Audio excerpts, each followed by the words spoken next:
Hey guys, welcome to DPRG. My name is Matt, and today we're going to be talking about possible directions for future games in one of my favorite series in all of gaming, and that is the Battlefield series. Before I get started though, I just wanted to thank you guys for the incredible support we've gotten so far. We launched this channel with very few expectations, and we've been blown away so far by the feedback we've gotten. So on behalf of myself and Kyle, thank you guys so much for all of your support. Also, we're going to be posting on Twitter about opportunities to game with us. We game almost every day, whether we're streaming or not. So we'd love to have you guys join us both on and off stream. So be sure to check out the Twitter accounts that I have posted in the description below for how to get involved and do that. And with that out of the way, let's get started. So if there's one thing I like about the Battlefield series, it is their willingness to go a different direction from the rest of the FPS series that are out there. As Call of Duty gets more fast-paced and arcadey, Battlefield gets more tactical and realistic. As Call of Duty goes further and further into the future, Battlefield goes back to the past with a World War I game. So with Battlefield 1 being the huge success that it is, we've got to ask, what's next? Well, the way I see it, we have two main possibilities. Both of them return the series to some of its roots, and I see one of them as more likely than the other, but they're definitely both worth discussing. So one possibility for the series is to return to where it started. World War II. The gameplay you're seeing here is from the original Battlefield 1942, which is the first game in the series. I loved this game growing up and spent countless hours on it. Now, there really isn't an active community playing anymore, so I'm really just playing against some horrible AI bots. But this video isn't really about amazing gameplay anyway, it's more about the discussion. I think that a return to World War II is a logical next step to the series. With the most recent game taking place during World War I, hence the name Battlefield 1, the logical next step would be to take the fight to World War II. I think all of the FPS series really got away from World War II shooters in the late 2000s because they were so overdone.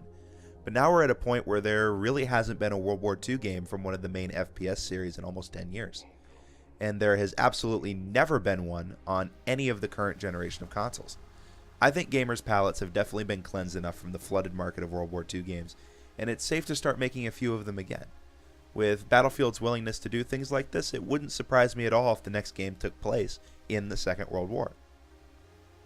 My other thought was that the series could return to Vietnam. Now, there's already been a Vietnam game in the series, and that was Battlefield Vietnam, but since I don't own it, I couldn't get footage, and we're sticking with Battlefield 1942 for that. But there really haven't been many mainstream Vietnam shooters, and I don't really count Call of Duty Black Ops in that mix because that was more Cold War and less about Vietnam.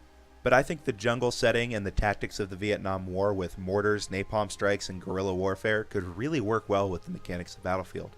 There's a lot of potential for absolutely incredible map design and amazing tactical gameplay.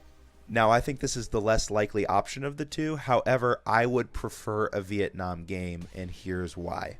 My issue with World War I and World War II games is that there's not a whole lot of variety with the weapons, and therefore not a whole lot of variety with the playstyles. You have bolt-action rifles, semi-auto rifles, short-range SMGs, a few lackluster automatic rifles, and some LMGs. There's no real way to play a balanced style that allows you to be actively running around while still being able to compete at ranges. That is, unless you're a beast with semi-automatic weapons and can use those at short range. Having access to guns like the FAL, the AK-47, the M16, and the M4, as well as some other assault rifles, while still having an in-the-past setting, would play really well.